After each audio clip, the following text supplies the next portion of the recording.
Inflation has risen to 4%, and so many Canadians are still having a very difficult time making ends meet. Whether it's meeting mortgage payments, rent, purchasing groceries, paying bills, or even putting fuel in their vehicles. Will things turn around anytime soon? Now, to chat about the plight of many Canadians right now and what we're going through is Lethbridge Conservative MP Rachael Thomas, who joins us from Ottawa. Rachael, welcome back to Bridge City News. Thanks, Hal. It's so good to be with you. Rachael, your leader, Pierre Poilievre, says part of the issue right now is the federal carbon tax, which continues to hit many Canadians very hard, including our truckers and our farmers. Yeah, for sure. We know that this is a problem. The Liberals have been hell-bent on applying a carbon tax to the Canadian population, and they've said that this is somehow going to save the planet. But in fact, we don't actually see evidence of that. What we do see evidence of, however, is that costs are skyrocketing. We know that grocery costs went up by close to 7% just within 1 month. We know that people are having to spend several $100s just for a couple bags of groceries. I'm hearing story after story come, into my office, either through email or phone call or people coming in person to tell me about the difficult time that they're having just to make ends meet. And so we know that affordability is a big issue that Canadians are facing. Certainly, those in Lethbridge are no exception.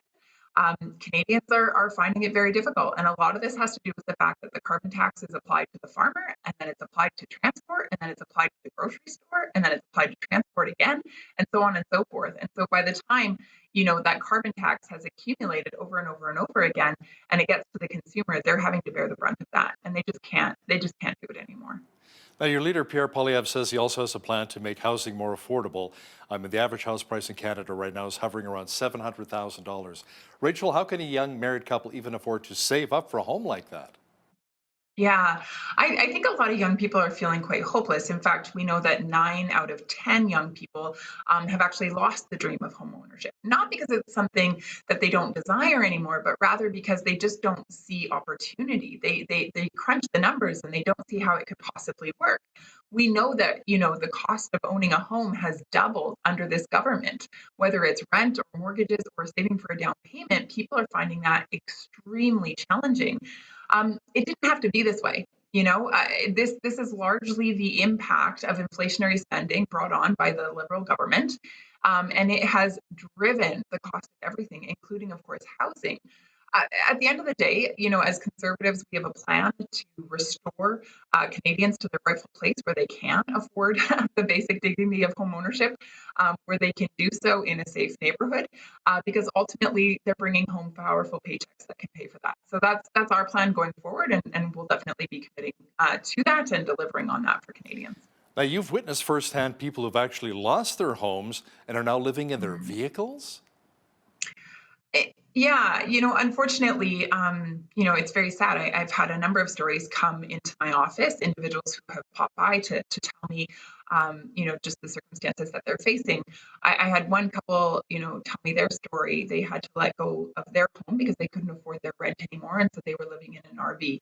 I had another couple come in and they said that they had to, ultimately, their home was foreclosed on, and they ended up living in their vehicle. I've had plenty of others who have said, they're not able to make their rental payments and they're concerned about, being evicted. Others who are not able to make their mortgage payments, they're having to sell and downsize. These are the types of stories that are coming into my office on a daily basis. And so it makes me very concerned for the constituents that I serve here in Lethbridge, and of course, wanting to make sure that their future looks better. The House of Commons unanimously agreed to adopt the Liberal government's bail reform bill at all stages and send it to the Senate for review. Now, didn't Mr. Poilievre help get the ball rolling in that regard to make it harder for some repeat violent offenders to be granted bail? hmm Yeah, so this is something that we've been advocating for quite some time now, is bail reform. And with that, what we mean is ultimately getting crime off the streets, making them safer, allowing Canadians to live in confidence that they're going to be okay. We've watched over the last number of years under this current government. We've watched as crime has skyrocketed. In particular, violent crime has become, more prolific. It doesn't matter whether it's a coffee shop or a subway, or another public space. We are watching as violent crime ensues. And the reason for that largely is because of the current catch and release policies. This government brought something called Bill C-75 and put it in place a couple of years ago. And it has resulted in, violent criminals being arrested, but then allowed out, maybe only a day or a few later.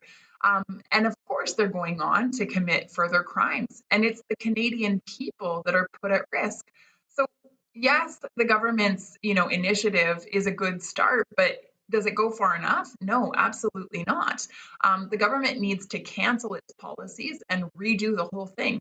And that's something that Conservatives are committed to, when we form government going forward. Rachel, the government in India says the Canadian government is far too soft on terrorists. Now, the statement comes following information that India may be linked to the shooting death of BC Sikh leader Hardeep Singh Najjar, who was gunned down in Surrey, BC, back on June the 18th. Rachel, let me ask you, is Canada too soft on terrorists?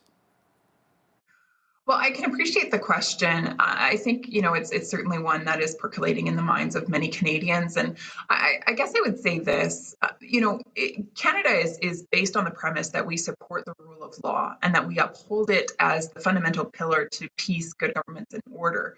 And so with that, we know that we have to take a strong stance against, terrorism or any terrorist activity here in Canada. Under Stephen Harper, the former prime minister, tough laws were put in place. Good policy was implemented. So at the end of the day, the structure is there to support action. It's up to the government to actually use that policy that exists. And I would say that what we've seen under this current Liberal government is that they're just not. For whatever reason, it seems that they're turning a blind eye. And so as a result, then they're actually failing to do one of their primary jobs as government, and that is to keep the Canadians of this country safe and secure. And so, they're making the choice to do that. Many cities across Canada still have an opioid crisis. We see so many vulnerable Canadians battling addictions who are homeless, sleeping in the streets, transit shelters, or setting up encampments. What kind of pressure is your party putting on the federal government to not only address crime, but to stop the huge influx of drugs making its way into our towns and cities, Rachel? Yeah, certainly, top of mind for many folks, especially in the community of Lethbridge and certainly across the country. People are watching as their parks are less safe, their streets are less safe, other public spaces are less safe because of an overwhelming amount of drug use in public spaces. We know that opioid use has increased significantly in the last number of years, again, largely due to government policies. So the Liberal government determined that they were going to create a taxpayer funded opioid crisis. That is essentially what they have done because they determined that they were going to go down this road of supposed safe supply and so on and so forth. And so having created this mess, they're really leaving it up to us as Conservatives when we form government to clean it up.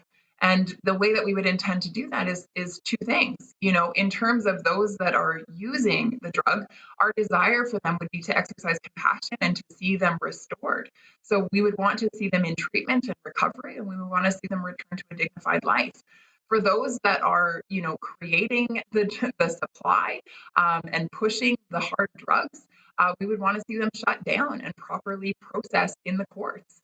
And so these would be the steps that we would take in order to ensure that safety is restored to Canadians. Let's talk about Bill C-18 for a moment here.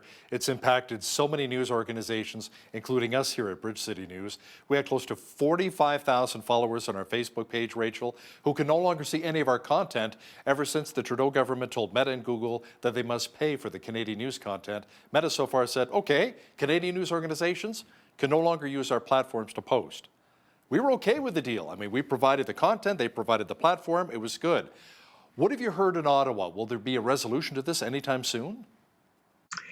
Hal, this is a sad one because, certainly Bill C-18 was talked about in the House of Commons for, well over a year. And during that time, my Conservative colleagues and I over and over and over again raised this point that, in fact, Bill C-18 was going to result in less access to news, less choice within news, and altogether it would be harmful to Canadians. And that is exactly what is playing out. So Bill C-18 was supposed to, according to the government, it was supposed to support local news. Bridge City News, would fall within that category, of course. However, we found that it's doing the exact opposite. It's actually shutting down local news, whether that's local newspapers or local stations such as Bridge City News. They are all detrimentally impacted by Bill C-18. And the reason for that is because Google and Meta have determined that they are just simply no longer going to carry news links. Again, we warned the government that this would be the case. They foo-pawed us and said, no, that's not going to be the case. This is going to support news. It's going to make it so much better. Well, guess what? It's playing out exactly the way that we predicted. The unfortunate thing is that it's ultimately Canadians who are going to suffer. We saw this just recently with the wildfires in the Yukon, where people couldn't access news quickly within their Facebook pages because it just wasn't made available. And so it actually created detriment for them in the middle of a crisis. That type of thing is not okay, and the government could have prevented that. I'm getting actually a comment here from our senior producer, Renee Paul. She wants me to ask you about digital ID, since it's become such a big talking point these days, and where you actually stand on Canadians getting digital ID. Yeah, that's an excellent question, and it's certainly a concern that I'm hearing from constituents in Lethbridge. They certainly want to make sure that their privacy is protected. They want to make sure that their autonomy is protected. They're certainly not big fans of government, dictating to them what they can and cannot do, or tracing them, or surveying them, if you will. And certainly, I would stand with them in opposition to those things as well. Now, the latest polls show that your party has a fairly comfortable lead in many parts of Canada. Some polls actually have the Conservatives with a 10-point lead over the Trudeau government, the Trudeau Liberals. Is there any talk in Ottawa of NDP leader Jagmeet Singh potentially pulling the plug in this Liberal NDP coalition before the year 2025? Oh, we could only hope. Certainly, I hear from many Canadians that they just cannot wait for the next federal election. They would love for it to come sooner rather than later. Um, Unfortunately, it would appear that this coalition between the NDP and the Liberals is quite strong still. It would seem that it's quite cozy, if you will, and so I'm not sure that we can anticipate it, breaking apart anytime soon. That said, lots can happen, and so of course, we're going to continue working hard as Conservatives, and we'll be prepared for the next election, whenever that should be called. And I know Canadians are anticipating that as well. So if the writ actually did drop today and you had to hit the campaign trail here in Lethbridge, what would you really be campaigning on? What would your platform look like? What are some of the big issues here in our city? Yeah, certainly our leader has spent the entire summer traveling across the country, and he attended over 150 events and talked to tens of thousands of Canadians during that time. And the big issues that came back to him, number one would be affordability and people having a really hard time just making ends meet. The next issue that we are hearing over and over and over again has to do with crime, and safe streets. Another issue, which is top of mind for Canadians, of course, is housing. Young people want to be able to dream about and plan for owning a home. Right now, they can't do that, and that's because of the current Liberal government's policies. And then the last issue that we're hearing coming up over and over again has to do with just freedom of speech, freedom of belief, freedom freedom of mobility, etc. Those basic Canadian freedoms, those fundamentals that are committed to us as citizens. And so people are concerned that those are under attack, and certainly wanting that to be restored.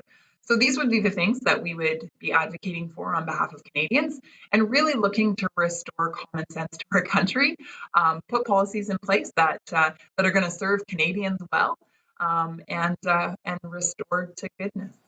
What do you think of Pierre Poilievre losing the glasses, dressing a little more hip or casual when he travels across the country, meeting with Canadians? Do you think Canadians now have a good handle on who your leader really is? I think Pierre really put his best foot forward this summer in terms of getting out there and traveling coast to coast multiple times over, meeting with Canadians from all places, all sectors, all ways of life, all beliefs.